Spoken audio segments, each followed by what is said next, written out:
Just a couple primary points, but you know, he ranges. He ranges. He roams. Free ranging. Those chickens won't be allowed. Well, and that is I one know thing you we do. asked him to talk about, agriculture, animal husbandry, and farm stands in the rural and residential zones. Yeah. So I want to talk, I guess, about some of the general themes of the zoning code we write so far. I guess I should have official minority status on the committee because my views have not, I have not been able to be successful in some of the things I've been pushing forward.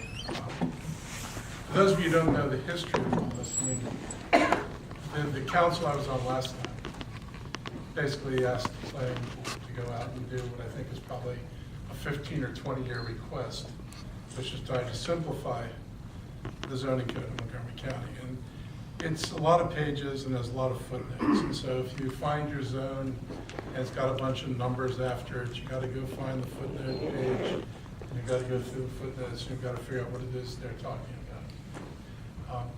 It can be time consuming, but it's not impossible.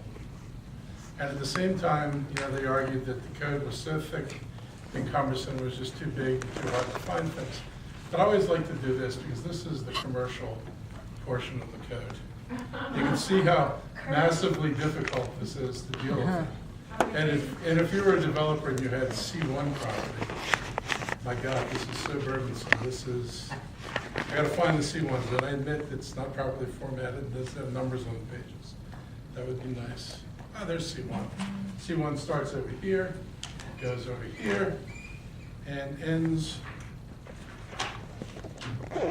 over C1, C2, ends over here.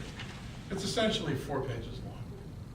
So the idea that somehow this baffled land use attorneys and was a cause for rewriting the entire code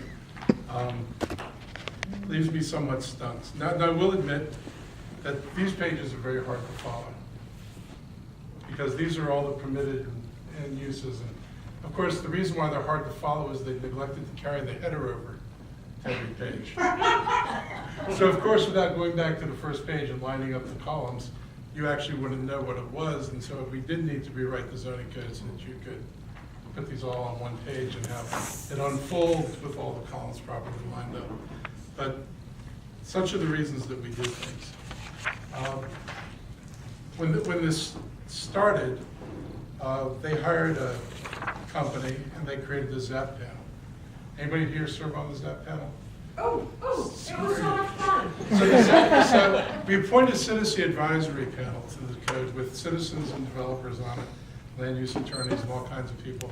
They're never asked to vote on anything. Nothing they say is codified. And so we spent, was it 2 years? 3. 3. 3 years with citizen input, but not actually letting the citizens give any input as opposed to formally recording who supports or doesn't support this. And then in a timely way, they dispensed with the code studio who was writing the code for that because of ideological differences about what Roland was asking them to write.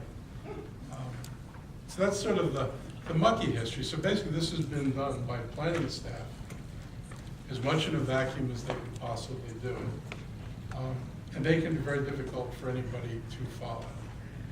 And about, I guess it's a year ago, if it was a year ago, 2 years ago, they brought forward what their thinking on the residential plan was.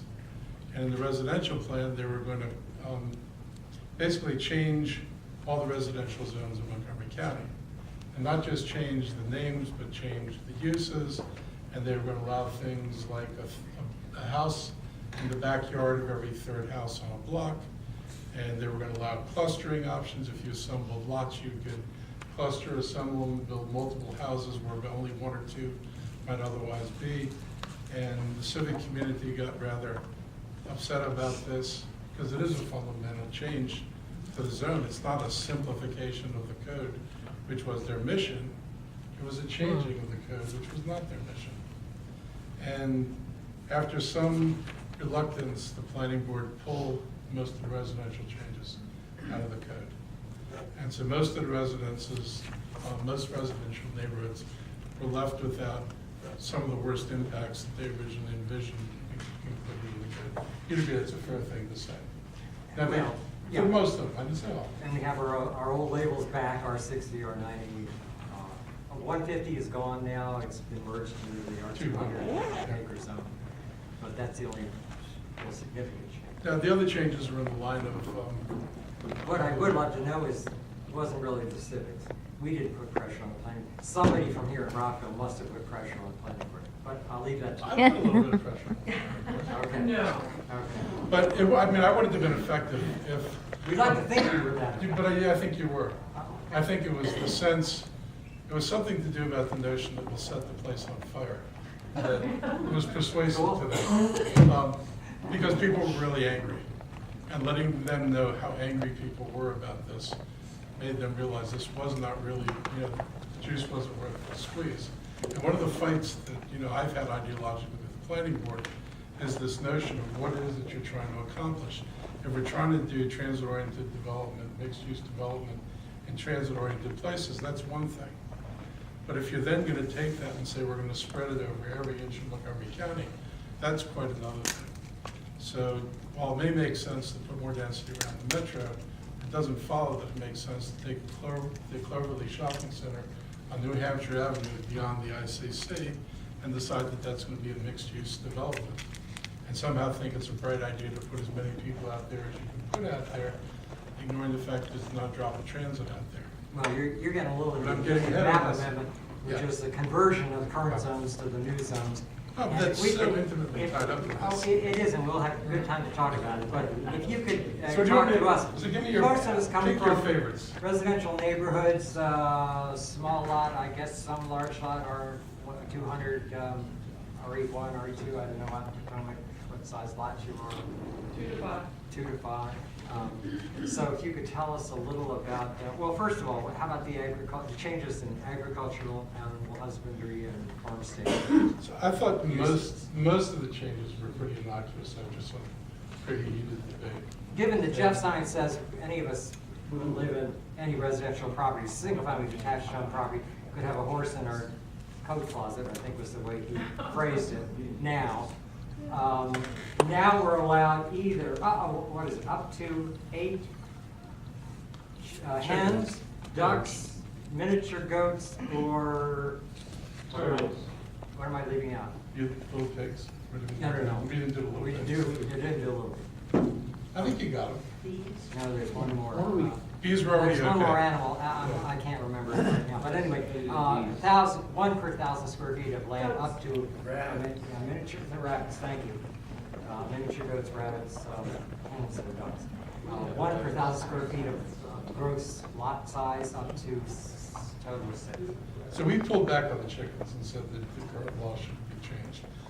The chickens. And they have to be in a house. And they have to be in a fenced house. area, at least 15 feet from the nearest neighboring house. But chicken, people look at And house on chickens, the roof. but people trivialize the chicken issue from both sides.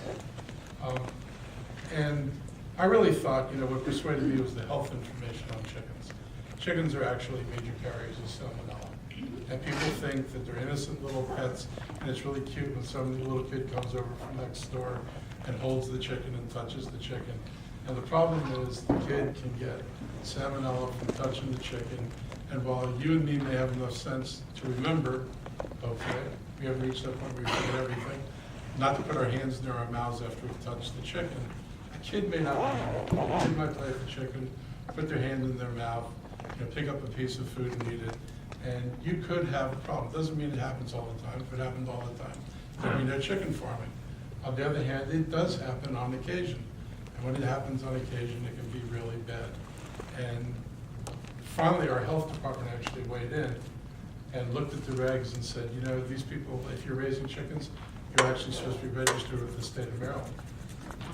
And people were rather shocked to discover they're supposed to be registered with the state of Maryland, because I can assure you that probably nobody I know is registered with the state of Maryland. It's all for health and safety reasons. You were pretty relaxed at the Fed committee session, I heard of that. So we kind of pulled No back. problem.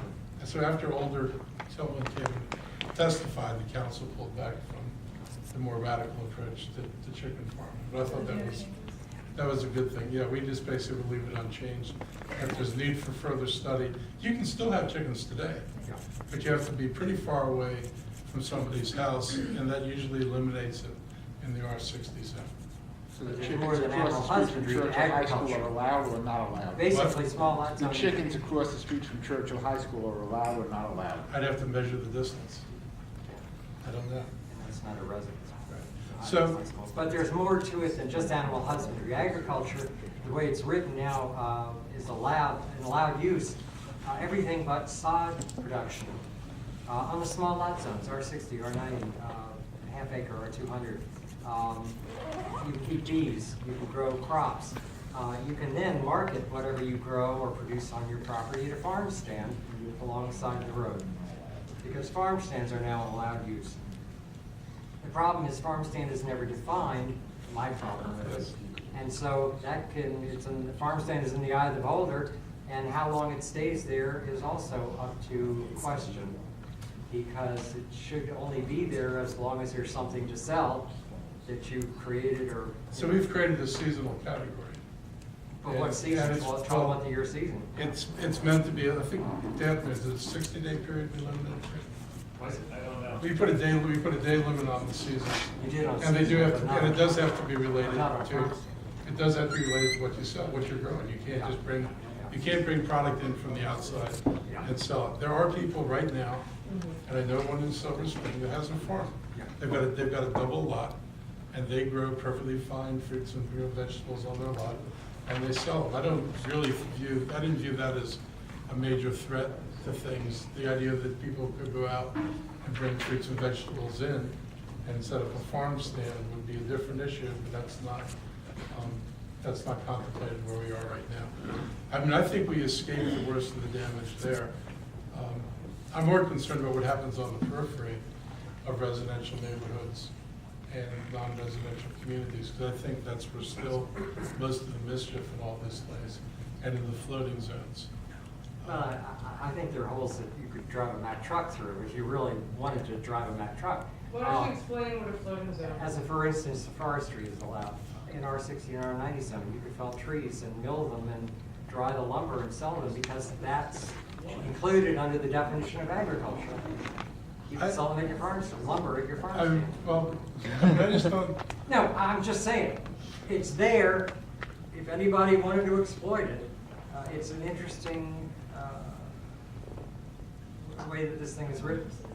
There was no limitation on what should of be all allowed the things in that people small raised lots. with us, that milling trees did not come up. Well, as opposed to large lot zones, where you have more land, there's a lot of interesting things that are allowed under the agriculture code. Small lot, 6,000, 9,000 square foot. Mark, could you talk about master plans and zoning and how that's being flipped and how it talks to Well, how these floating zones and all? If we could get to the Because- master planning later, just next, I think explaining a floating zone would be real helpful.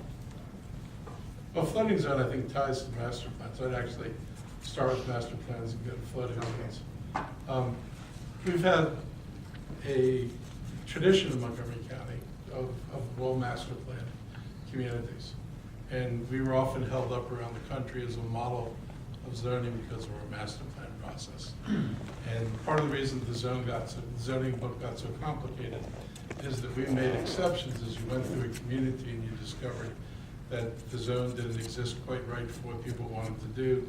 You put a footnote on it and you said that on this kind of lot in this kind of place, you could do this activity, which was meant to accommodate specific things in specific places. Communities were generally brought into committees. I served on 2 of them in Silver Spring in my time. And the committees, reviewed the residential neighborhoods, the commercial districts. We talked about how much density, how much traffic, what about the schools. There was a plan that came out of these committees, was passed to the planning board. The planning boards typically were pretty close to what was recommended out of the planning process, and then it went to the council. And there may always be changes, but generally there was a view that the community was taken very, very seriously and that the plans reflected that. And starting with this council, that I can say is no longer true. We've done a couple of master plans. Chevy Chase Lakes is probably the most egregious, where every single neighborhood association they were all involved in the first process. And they did a draft, and staff came back, and it was a compromise. I mean, there were a lot of people there who would have liked to have seen not much happen beyond what had been already approved. And there were some people who said, okay, we can take a little bit more. And there was Chevy Chase Land Company who wanted a whole lot. And so that's sort of your spectrum. And the planning staff came back and thought that what the Chevy Chase Land Company wanted was way too much, and proposed a kind of moderate approach to this. And the residents in the community were willing to go along with the moderate approach. And that was brought to the planning board, and the planning board very quickly said, it's not dense enough, make it denser. And then the staff went back and, as they were commanded, made it denser.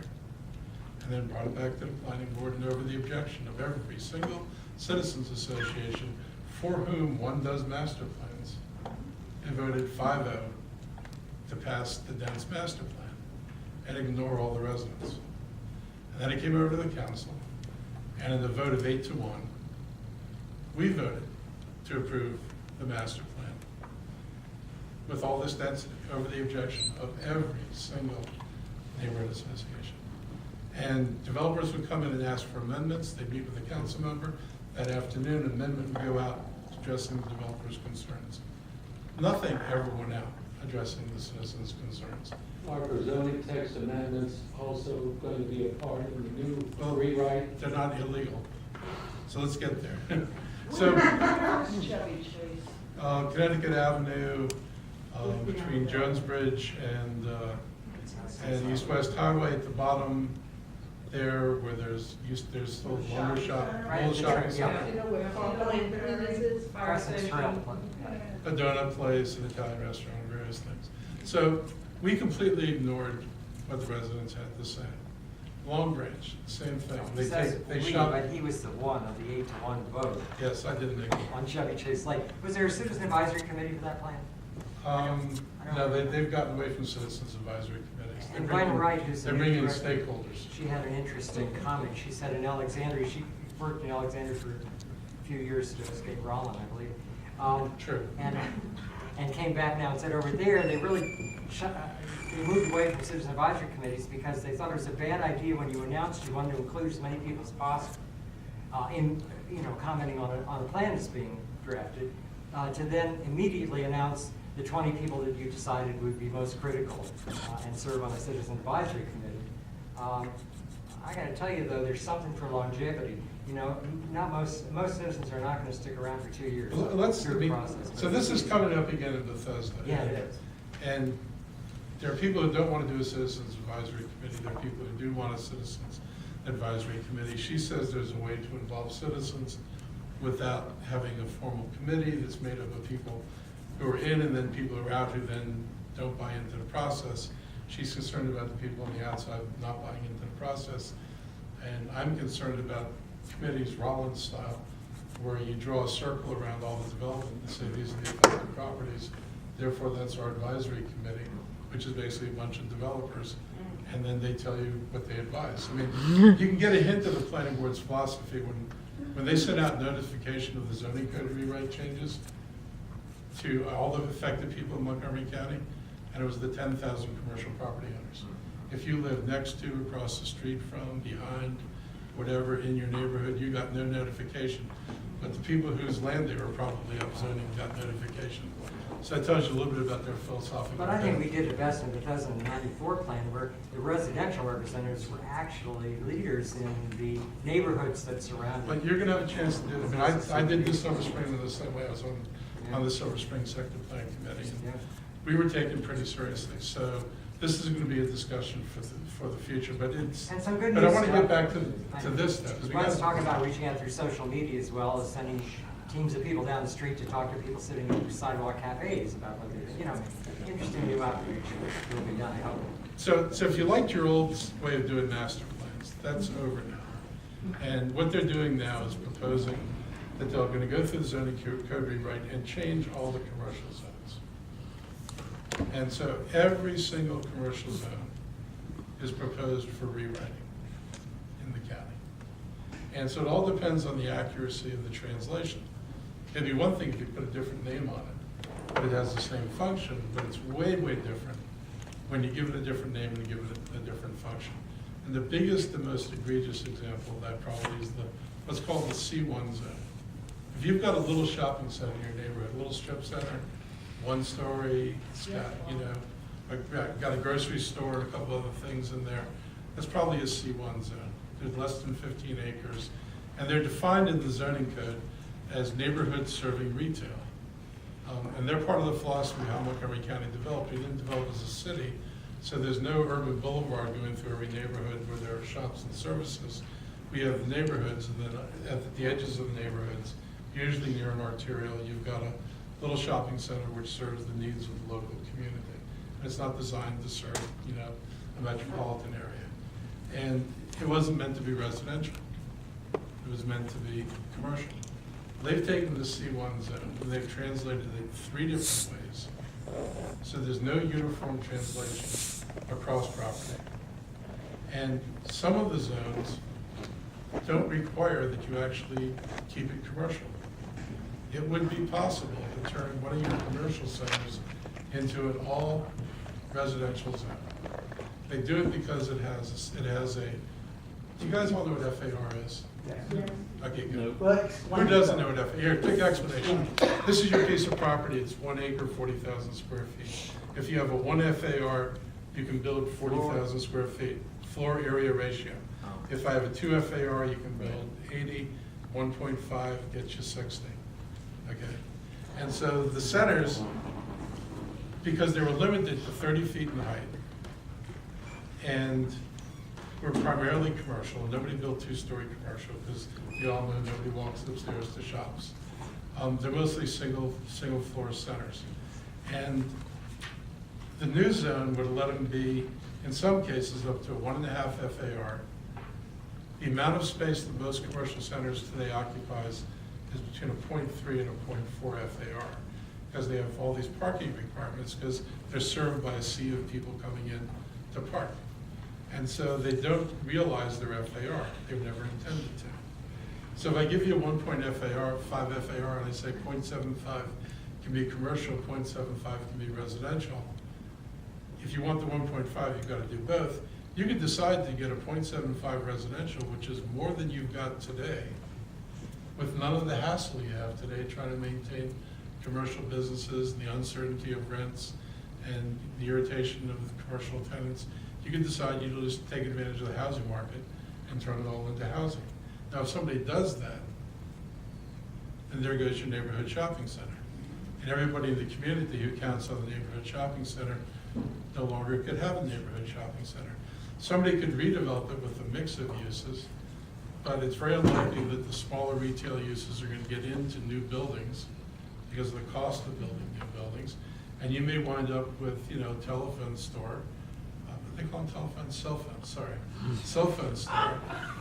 I've dated myself by saying that. You can have a cell phone store, you might have, I don't know, bank or something like that, but there's no guarantee you're gonna get the retail mix that you got, because a lot of those were small local businesses who often can't afford to pay the higher rents of these kind of cookie cutter commercial centers that people build. You build 1 story of residential, commercial, you do a few stories of residential on top.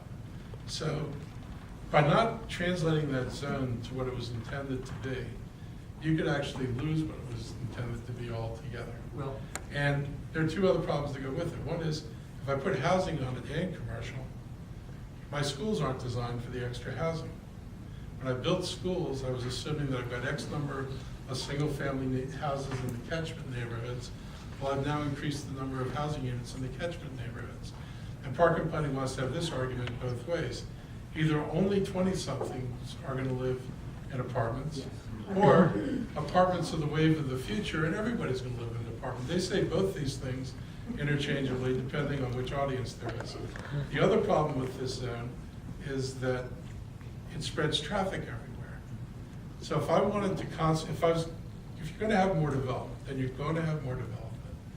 You need a concentrator where you've got half a chance to serve it with transit. If I sprinkle it on every shopping center in Montgomery County, all I'm doing is sending drivers out to every shopping center in Montgomery County. And when I had this conversation with the planning staff, they said, well, TOD is nice, but this is mixed use, TOD. transit-oriented development. And I said, what's the point of mixed use if there's no transit? And they're like, well, people will go home and they'll be able to shop there. And in the first place, the shopping centers are too small to meet all your needs that you're gonna shop at. Most of us go to little shopping centers, but also go to the larger regional centers. So it's not gonna be the be-all and end-all. It's too small to be a place for 20-somethings to hang out. You can only put so many bars in the strip center. I mean, it's just a natural limitation of what you can do there. And it's just not gonna serve people the way we anticipated in serving them, and they're gonna all be driving to work. So I spread them out all so they can go shopping at night. And now the worst and longest commute of all, I've condemned them to leaving these centers like up in Cloverly and trying to drive to work in Montgomery County. So why on earth I would have a strategy of developing the county by spreading development out in places I can't serve it with transit? Seems to me to be totally backward, totally out of sync with all the times we pat ourselves on the back about how we're champions of transit-oriented development. We're champions of development. Period. And we don't care whether it's Planning staff transit-oriented or not. responded and said, man, listen, the commercial is only 13 acres of land that we're converting. And some of it allows residential component right now. So it's even less than 13 acres, although they didn't have a real good hard number for you. Now, my question is a historical one, because you're on the inside, you got a different perspective. How in the hell did this happen? What happened to the guarantee that we got that this was not a master planning process? They were going to exactly match the new zones to the old zones, and then any changes in use and standards So would happen through master I'm planning. gonna use a harsh word. Along the way, who changed it? And They lied from day one. Okay. Who is they? They Well, Rollins. is the developer, it's Rollin, the planning board, the planning staff, and some of my colleagues. Everybody knew that this was coming, because Rollin had said it, that they were gonna ask for a global rewrite of the zone. And, yeah, Can you clarify? I'm ignorant of these matters completely. I'm sort of new to this. How does this actually work? I mean, what is the planning board's relation to the council and the staff? the planning board is an independent state body, 5 members are appointed by us. They operate by by who? the council, by the council council, members? by the council. They act very independently, and they give us advice. Well, they make some zoning decisions, but other times, like on master plans, they give us a plan, and then we look at the plan, and we either take the plan, modify the plan. That's our role, is to take their work and But if change it. they're appointed by the council, can you unappoint them, or is it them? They stay for their terms, and it's very 4 hard. years. And I gotta say, you know, when I tried to get Staggered. Civic people appointed to the planning board, I was told they didn't want any Civic people on the planning board. They've got no problems having a developer like Norm Dreyfus on the planning board. Okay, so when we say they, the planning board, is actually they, the council, because the No. council is No, responsible. No, because we do not, But isn't the council responsible? Yes. we appoint them. Well, We don't, and look, our responsibility is to take their work to be clear, Mark. and modify it. If you all wanted to exactly match the new zones to the uses and standards, building standards of the old zoning code, you could do that. You could Yes, we propose could. your own district map amendment, but a majority of the council members are also going along with this idea of increased density of development and mixed use everywhere, not just. But your question is the relevant one, which is how did this happen? It happened because Yeah. people did not want to have a fight. When we were doing White Flint, did not want to have a fight over these zones. And so when we were told that they were coming, this is what they were gonna do, we passed a resolution saying we would not apply the CR zones to anything without a master plan. But there probably were more than 2 of us on the council who meant it. And there was nobody on the planning board who meant it, nobody. It was just a charade to get us through this little bump in the road that came up and people said, what are you doing? I hate to say it, Because I but have that's to tell you, what it is. that's one of the primary complaints that I hear, is that this is circumventing master planning by rewriting or changing the use of But some of the zones. can I give one more example of what else is wrong with this? That'd be good. Who controls the purse for the plan? I mean, we control the purse, but So? it's not meaningful. What am I gonna do? Fire all the members of the planning board not fund any of the staff? There you They don't go. have Yes. to- There you They don't have go. to defund them, so they can just not take their advice and Right. vote their own conscience, but their conscience lies Yeah, with I the mean, planning board, the- except for Mr. Goodall. The council has perfect ability to vote against what they bring over. It is our responsibility. At the end of the day, they can propose any cockamamie scheme they want. And the council can say, this is the wrong thing for Montgomery County, and we're not gonna do it. So I blame, the blame is ultimately with us. And your recourse, frankly, is with us. And you know Councilmember that. Leventhal's been a very thoughtful partner with you on a lot of this, and sometimes he just, And we'll see where that goes. We hit a wall. But I want to talk about something else, because you got to understand what the planning board does. The new replacement of the C1 zone has like a 45 or 50 foot height, and I searched in vain for 45 or 50 foot height. And I found it. It's the height of the roof. The height of the building can only be 30 feet. Yes, height of the building can only be 30 feet. The floors. To the bottom of the mansard roof, this is the C, if you look up the C1 code in the county code, this is the current. What does it translate into? That's what I was gonna tell you. It translates into, they changed it into CRN, I guess CRT in some places, and there's a third, there was neighborhood retail, NR, neighborhood retail. NR in some places, 3 different places. But the height doesn't match the old height. The old height was 30 feet to the bottom of where the roof starts. And so it was a flat roof, it was 30 feet to the flat roof. It was 30 feet to the bottom of a mansard roof, but a mansard roof could go up to 45 feet. And there were little things here and there for elevation, and they took that 45 feet, didn't tell anybody it was the height of the roof, and just translated it into, they rounded 45 to 50 and said we kept it the same. The old code allowed a 50-foot building, this allows a 50-foot building. These are two different buildings. It is a 50% increase in density. It is effectively an extra floor on top of these buildings. And you're talking about planning staff who knows what they're doing. You're not dealing with people who don't know the code. You're not dealing with people who can't read. You're dealing with people who know perfectly well how to read, perfectly well what the code is, and they go out and they say these things like it's just a given. And most residents, you wouldn't know. If you went to their interpretation page, you can do this when you go home tonight. It's great fun. So is that the one where you have both maps? You all play? Okay, so you play with the one that's both maps, and look up the zone and the height existing, and look up the zone and the height translated.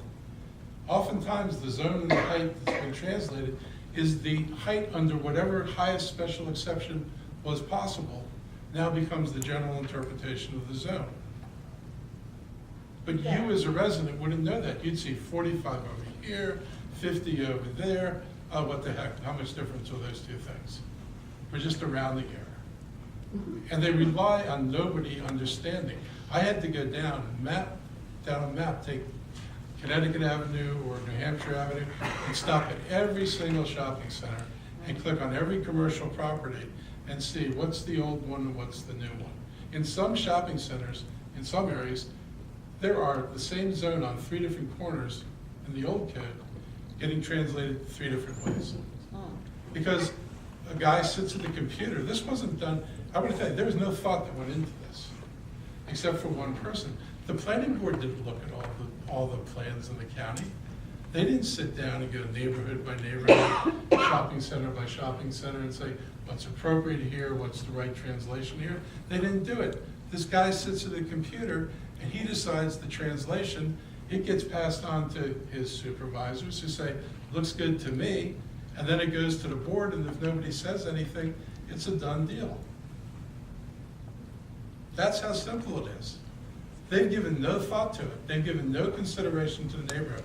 Have any of you been called to neighborhood-specific meetings to discuss your master plan and changes in your master plan? No, nobody has. And you guys are the activist people in the county. And nobody said, hey, do you want to talk about what we're proposing in your neighborhood? So this is the kind of fun I've been enjoying for the last 6 months or so. And it's really discouraging because, you listen to one of my colleagues who says, I'm really learning a lot here. Then he'll say, I don't know anything about the old zone, and then he proclaims that this zone is so much better. And I don't know how you know something is better if you don't know what you had before. If you don't understand what you had, you're in no position to judge whether the new product is better or worse. And I gotta say, the zone inherently is no better or worse than how it's applied. There are good things about this, in that you can take a specific property, and if you want 45 feet in the CR zone, it can be 45. If you want 150, it can be 150. If you have 125, it's 125. And whatever you put on the property is exactly what it's going to be. Under the old zones, because you didn't have any specificity, one zone would allow up to 150 feet. That's up to 150. So it could be anything in between. Something else might allow 225. And it could be anything in between. And so wherever it landed, and we were always in trouble, and Jim knows this from master plan cases, development cases, the developer would say the zone rules.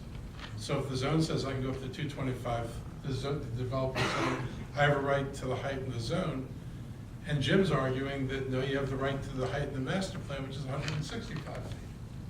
And so we've always been in this tension, and so the good thing about the zone, it has the possibility of resolving the tension between what was intended and what the zone allows.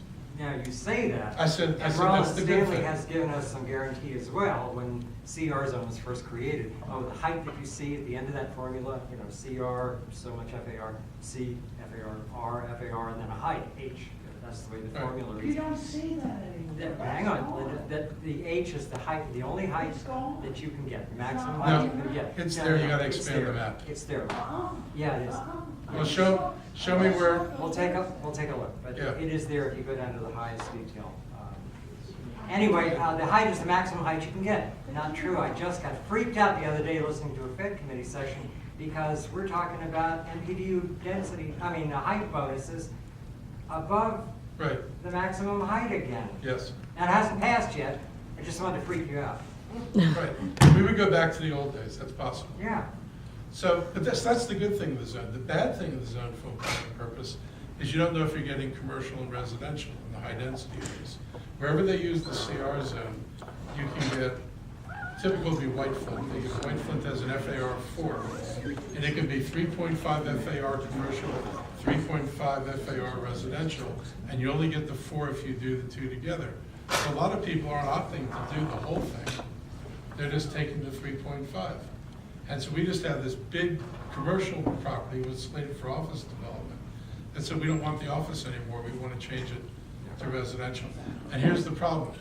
Am I planning for schools, or am I planning for road capacity? If it's an office, think about this, I'm planning for trips into the office. If it's residents, I'm planning for trips out of the residential area. You're going through intersections in the exact opposite direction.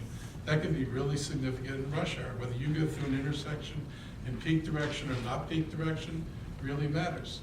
So this is a major flaw in the planning. From the point of view of planning a city or a town, it's a major flaw. Because suppose Wheaton, which has all CR zones, suppose everything goes up residential. Where are your offices in Wheaton? Where are your jobs in Wheaton? If you don't get jobs in Wheaton, It's happening in Grace turn Wheaton into totally a bedroom community. Everybody leaves. So what kind of businesses do you get? You can't get a business that can survive in the morning and the afternoon because everybody just left town to go to work. And so rather than saying, we're gonna plan a real city, we're gonna plan around urbanist principles, we're gonna keep the commercial closest to the transit stops and allow residential beyond it, we're saying, whatever you wanna build, you build. Whatever the market calls for, you build. This is a silly way to do planning. It's not planning at all. You might as well just give them a density and say, do what the heck you wanna do, Yeah, and we'll pick I up want the pieces later. to address one more thing with this, and then I want to open it up to their questions. The way the district map amendment relates to the zoning code, is there a way, given pressure from the citizens, that this council could approve the new zoning code, the rewrite, and say it becomes effective the day that we approve or adopt the district map amendment, and then go into a second phase and actually very carefully look at the district map amendment, at the zones that are going to, that are proposed to be So placed on each there- property. Linda's got a great example out on River Road. It's a project that's been approved, but the new zone category that's been applied to the property, the project that's already been approved by the planning board couldn't be approved. The standards don't match the project that's already. So, I think the Fed committee needs to have a couple of work sessions where they hear from citizens on issues Look, like that. We're not gonna have a work session. Our Translation. problem is we're not gonna have a work session we hear from you, because then everybody would be in and the sessions would never end. This is why your 2 hearings are really, really important. We didn't plan on having these 2 hearings. If this hadn't got, pardon me? We already wrote the letter and Okay. never got a response. Well, I encourage you won't get a response. It'll go, Why no, not? this is the way it'll work. And that don't mean you won't get a response at all. But all the letters will come in, they'll go to Jeff Science. Jeff Science will note the letters and the commentaries.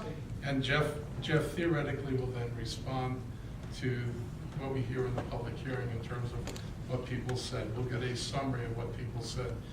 You all should be setting up meetings with individual council members in groups. It's, that the best way to make things crystal clear to people is to sit down across the table from them and say, this is really not working for me. Well, my question is, you've had sessions on the ZTA, that's the zoning code rewrite, but you Yeah, never no, had so- sessions on the. So the map's the problem. Map amendment. The map is the global search and replace. Yeah, Any mistake that we don't catch yeah. is codified forever. Well, not necessarily, you could do a Well- corrected map. There's a debate about whether we can actually do that on this. So they're not taking, so the problem is, we need to get this right the first time. If we're not in a position to tell you with a straight face that I know I'm gonna get everything right.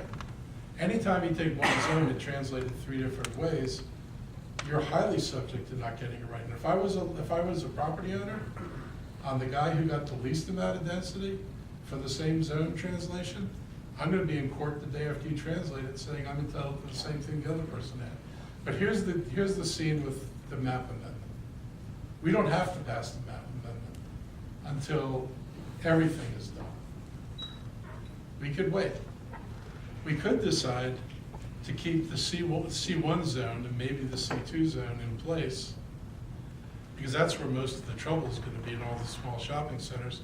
And we could pull out the floating zones, which are a major headache, because they basically let you undo everything in your master plan. What was the floating? You're going to define a floating zone. So floating zone basically says you don't like the zoning you got, ask for something different. And in the old days, most of the floating zones had caveats, like they had to be recommended in the master plan, they had to be so many Except for acres. Chelsea Court. There are always exceptions. But they used to be, there still are requirements for most of the floating zones. But the master plan recommendation was a big deal.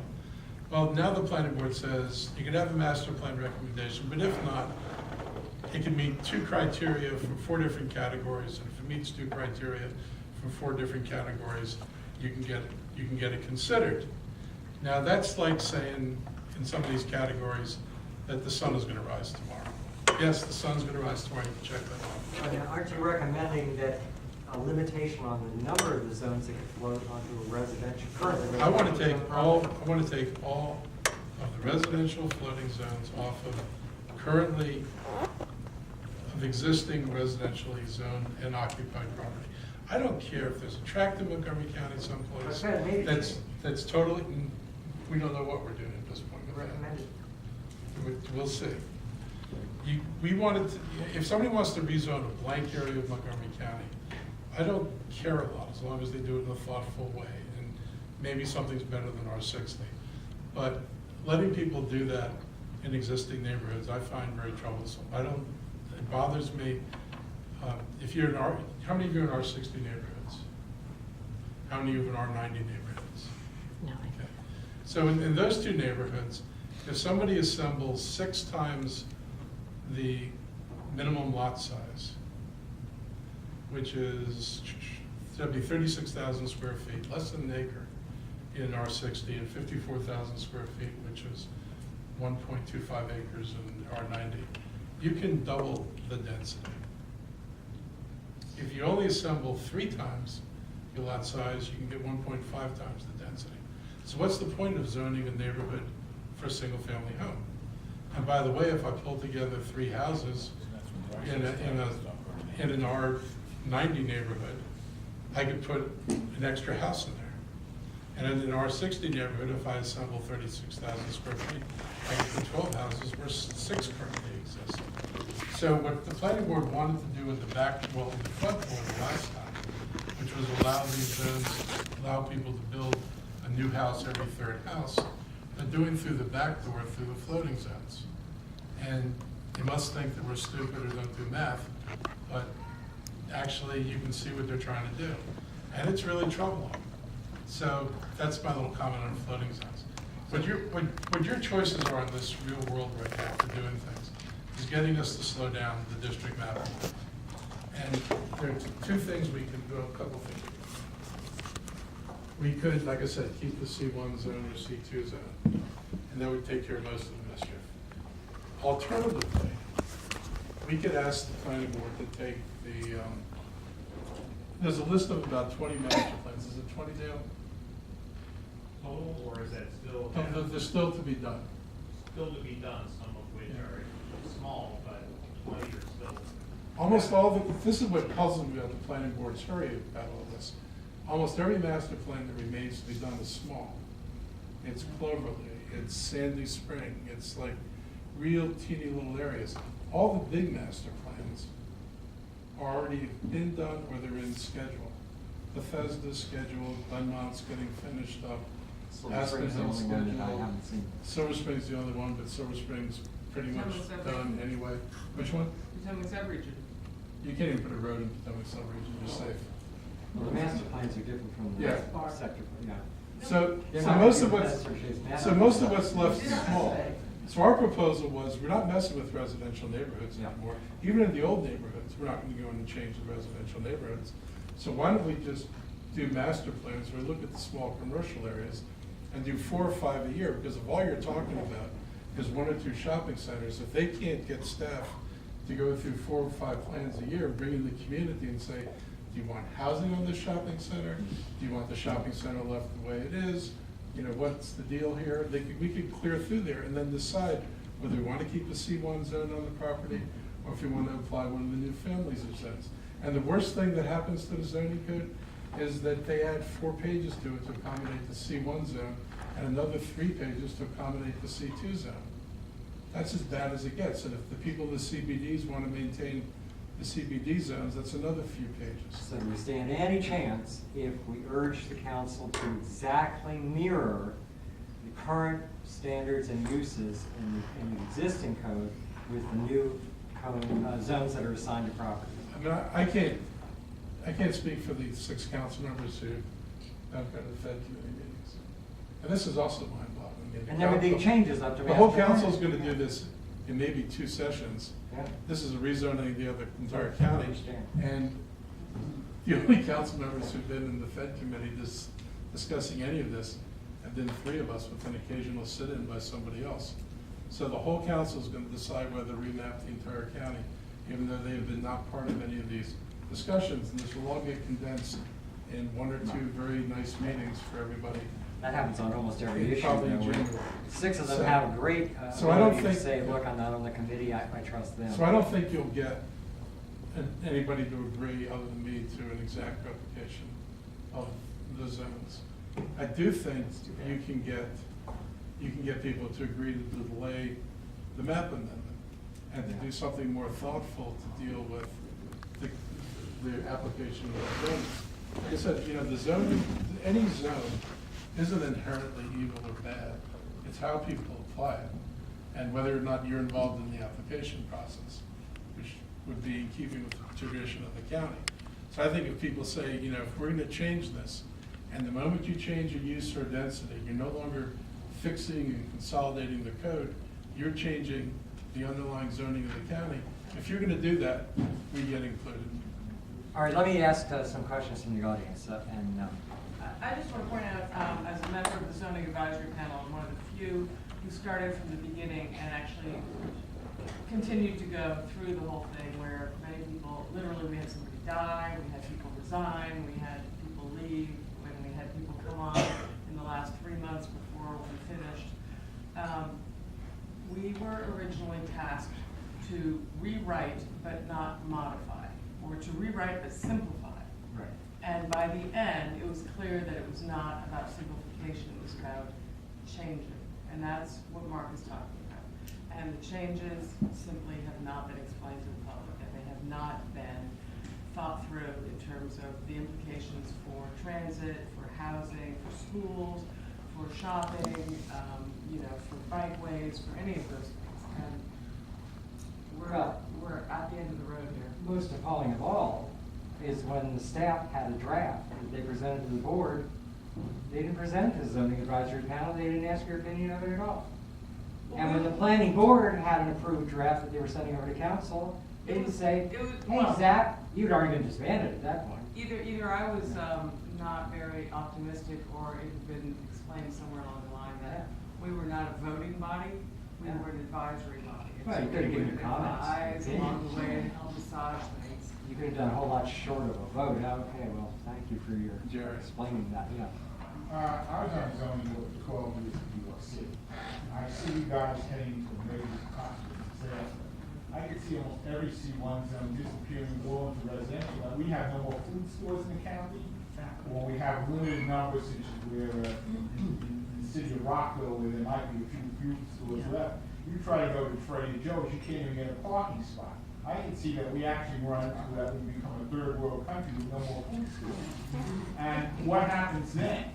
Well, a couple things, You become Jerry. farmers. First up, Rockville has its own zoning ordinance. Yeah, I know Rockville does. But Mark's talked about C1, there's also C2, portions of it that don't allow any residential component. Now, there are two circumstances under which you can have a residential component in C2, but that's a 3-story tall, first floor retail offices on the Yeah, I second know, and New third York floor. City- Now they're gonna bollocks that up with, as mixed use too. Mixed-use housing was one of the worst things we ever had Well- in New York City. We got most of the complaints because you got all the deliveries Yeah. at 4 o'clock in the morning, and people were living above it. I mean, being on the zoning board, hearing all the complaints we had in New York City, I just can't imagine why anyone in their right mind would ever want to do this to people. I mean, it's There weren't fire sprinklers in those days either, Jerry. Things have changed. But I say that with all due respect. There is a separation of uses now in a lot of the way a lot of these projects are designed. But I understand your concern.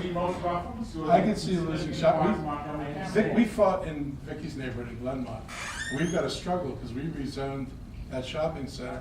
There's no guarantee that the density of retail goes back on the first floor. Yeah, one of the things that occurs to me is why can't you require in the zone a certain percentage must be committed to commercial? What is this thing of Because just that'd be giving so developer, Well, Vicky, take even if whatever you want? do, there is. Like 20% has to be commercial, guys. You cannot convert it all to But there's residential. no guarantee that even if you do that, the existing retail that's in there now is going to be able to afford the rent in the newly developed building. That's a real concern, and it's happening in downtown Silver But yeah, Spring you know, with redevelopment. so I agreed with you, and that's why I wanted to do. You know, Wayne Goldstein, somebody conditional- mentioned him, Lyda mentioned him tonight, he had an idea for moderately priced retail units. The same as moderately priced dwelling unit program, where stores that were, small businesses just starting out could get a moderately priced space when they're kicked out of their existing buildings for redevelopment. I think it makes a great deal of sense. For the landlord to do that. Well, look, when you're required by council and you get extra density for it, No, look, all kinds of scams you, that could you happen. you shouldn't be so skeptical. If I'm giving away millions of square feet of additional zoning, I have every right to say that as a give back to the community, you're gonna reserve X portion of the ground floor You're doing it. for affordable retail. They're doing it, Max. Max, they're doing it in the library residences in Silver Spring, right next to the new library. They're gonna do it. I know it's hard to believe, but one of the best examples of mixed use is what's called the PUD, or PUD in the district, which is the planned unit development. And the absolute pinnacle of that, of excellence, and everybody made a fortune, is the Watergate. No, just just owned by British Petroleum. Just That's a big, dense development. We're not talking about stuff like this in most But it small is, centers. that and the Westbridge are unbelievably successful. The Westbridge. It's almost a perfect match of high-end retail and high-end. The Westbridge has no commercial on that. The building right around the corner that hooks up to it. Okay, let's Just get some clarify more on questions. this business of assembling lots and doubling the number of houses. Is this because you're saying that you have 6 houses where, and they've got old houses on, and they've actually got the right to occupy 35% of the lot, and at the moment they're occupying 10% of the lot, then you can actually put The only way I can- more houses, as long as they still only occupy 35% of the lot. You know, the only way to interpret what they did, because they just basically say if you've got 6 times the base zoning, you can double the density. Well, double the density in houses? Yes. Okay, but are you still limited as to how big they can be, which means that they I can't? don't know how they're gonna, I I don't know how they're gonna deal with, I don't know how they're gonna deal with that. I mean, is it a case of now saying you assemble these 6 lots and if you get 12 houses on there where there used to be 6? Because you could have had 6 houses, and they could tear down a small house and put up 6 big mansions, which just block it out. So maybe it's actually better to have 12 smallish houses that cover the same, that have the same footprint as 6 huge houses, even though it's clearly it's clearly going to be far more footprint than the existing 6 small. It's hard to imagine anybody building really 6 small houses, the economics of that. Right, but they wouldn't, so the choice, but that's what I'm saying, at the moment there are 6 small houses on this thing, and they probably cover 10% of the lot.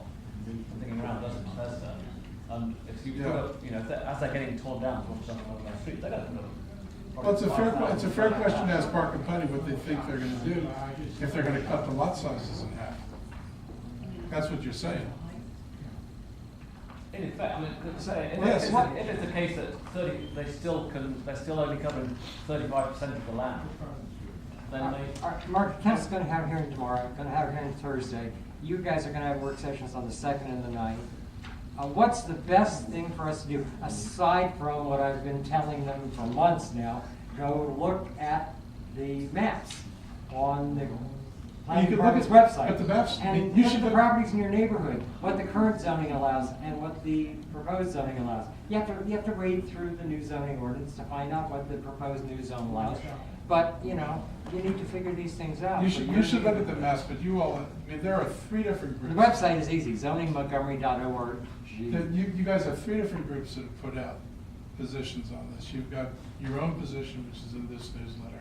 You've got We Are MoCo, which is wearemoco.org. Position is not. Their stuff is on there. That's not a formal position. Well, it's thoughts, whatever you want to call it. Concerns.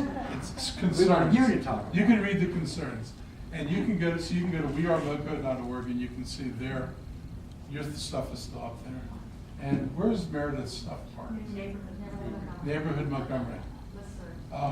The name, is there? All 3 of those links are, or 2 of those links are on your website. On my council Council webpage. website. So if you go to my council webpage, then you can get links to 2 of these sites, and you can read what other people have written. Then you should craft your own letter to the council members, and you should get your neighbors to write letters.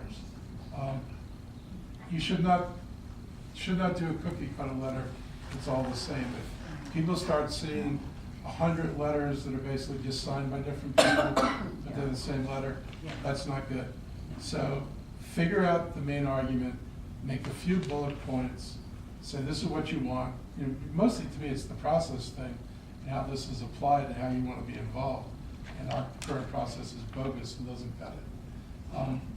I would do that, and I would bombard the council members, because it doesn't matter what you say to the planning board anymore, because they've handed this thing off to us. It's to the council. Now, other questions? But one thing, also when you do the council members, do not,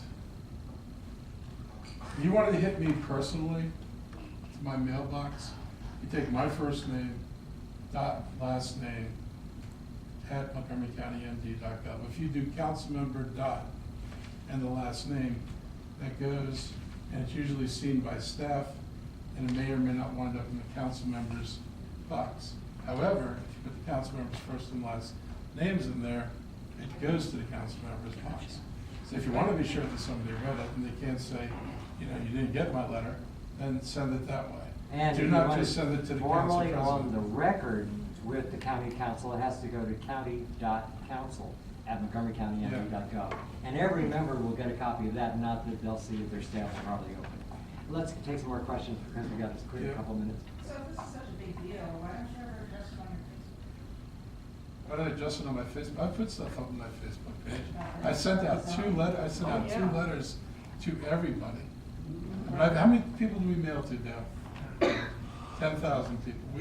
We're trying to get this out there as far as we can. I know, but I follow your Facebook page, and I don't remember ever seeing anything about this issue. I've raised it before, I'll raise it again.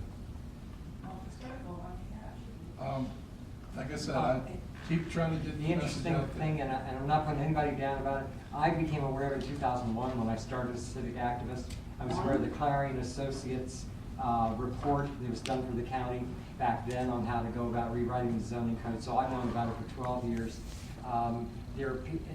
This current rewrite's been going on for, what, 5 years? There are people in my neighborhood that still haven't heard of it, that apparently are reading the Gazette, don't read the Sentinel, haven't seen anything in the Post, don't tweet, don't Facebook, I don't know, they haven't seen it. One more question, then we gotta stop. I met with your colleagues in the country section, George Schleifbaum and Nancy Marie, and each of them looked me in the eye and said something different, but basically George said, citizens are just afraid that all these bad things might happen, and you shouldn't be so afraid. And Nancy said, this is really a good thing because the new zone tightens up all these holes that are in the old zone, and this is really good for you. No. Yeah. And that's, I'm summarizing. So, chances are there's going to vote on this. You're going to have to vote in January 5th, right? There's not a chance that you're going to be late. It'll be a matter of our work sessions and then the council work sessions. Whether Nancy decides we need a third one or she can do it in two. So if the rest of the council is deferring to the three, and two of the three are just going to look us in the eye and lie to us or offend us in terms of our intelligence and ability to read, our only recourse then is the 2014 election? Or Pretty much. too late? I mean, it's too late, but you can take action, but how do we get them to listen now before this? But I think, you've got to raise the issue.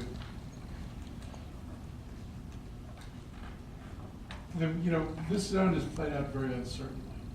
We've already seen in Whitefront that things people thought were going to happen aren't happening.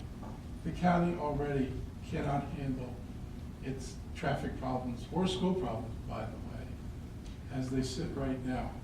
So opening up the door to more everywhere, intuitive, and it's just, it may not all happen, but you don't open the door to something you can't control. And you have no controls on this. Once the door's open, once things are rezoned, they're rezoned. And if George is so worried and doesn't think it's gonna, and my favorite is, it's not all ever gonna happen, or it's not gonna happen in 20 years, then we should just chill out and rezone things 20 years from now. Yes, exactly. This is Exactly. The truth of what people don't understand about growth in Montgomery County is that when people tell you you need housing units and you need room for commercial space, we have already planned more housing units that are coming here by the projections of 2040. When they tell you that 160,000 people are coming here, that is based on an analysis of what we've already zoned. It is not somebody's projection with a crystal ball saying there's 160,000 people here. Oh my God, you better build some housing. The planning director literally takes every, this is called transportation analysis zone in the county. How many of them are there, Dale? 163. Okay. Takes the 163 transit analysis zones in the county. Each one is zoned for commercial and residential. They project what percentage of the zoning will be built by 2030 and 2040. They don't project that it'll all be built by 2040. This is just a projection of what's on the ground. When I rezone someplace new, that gets added into the mix next year. When we do White Oak, White Oak is going to be new. Glenmont, which we just did, any housing units in there, they're going to be in the next round of forecasts. And they're going to tell you even more people are coming here. The commercial space is the same thing, but the commercial situation is worse.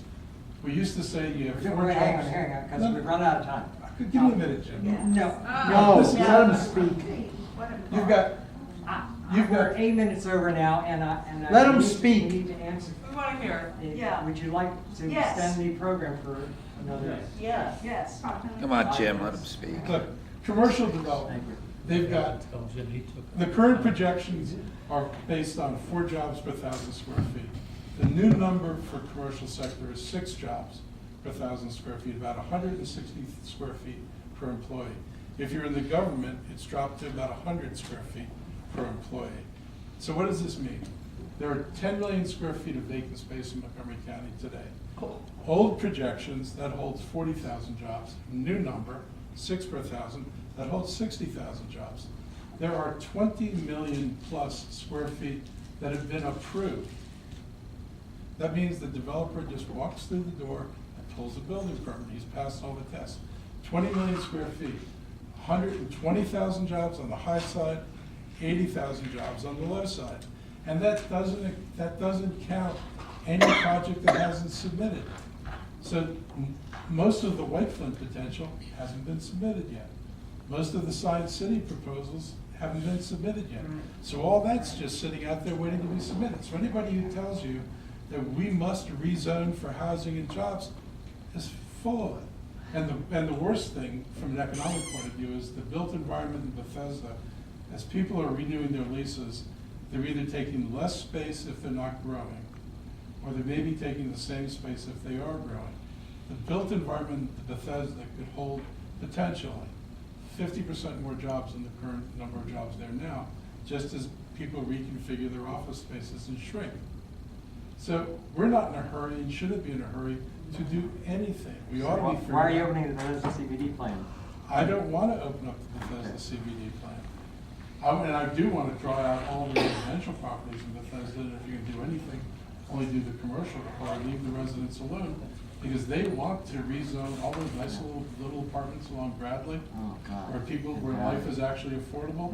Well, that's such low density. It's a crime to have that low density next to the metro. You didn't do it in Glenmont, you didn't do it in Long Branch, but you're gonna do it in Bethesda. You're gonna wipe them out. Oh, come on. I'm going to use the same argument they used in Long Branch. Well, I know, but they did leave some existing, or, the same. That's zone. because somebody They won't fought do for Bethesda. that. Anyway, this is going to go on. There are people who don't, there are people actually in the planning department who agree with me. And the question is whether the tug of war there can be changed. But you all got a major role to play in this, and you have got to make sure you get your voices heard. So we can beat our head It's against the way wall. right an improvement over Mr. By Stanley. far, Oh. But night and day. That's another big Alan? discussion, but we're really out of time, so let's take these 2 hands and then end it. Mark, you sent us 2 public notices, if you will, sort of outlining the issues. Seems like it would be timely and appropriate to send us one more with some talking points, because it's an enormously complicated issue, and if we were going to flip this over to the members of our civic associations and to our neighbors, it'd be helpful to have the key points boiled down. We've got something from Pat and Meredith from the neighborhood of Montgomery. It would be good to get something else where we can really drill down, especially on the point about postponing the process aspects of this. I think you'd do well to stick by just 2 major points.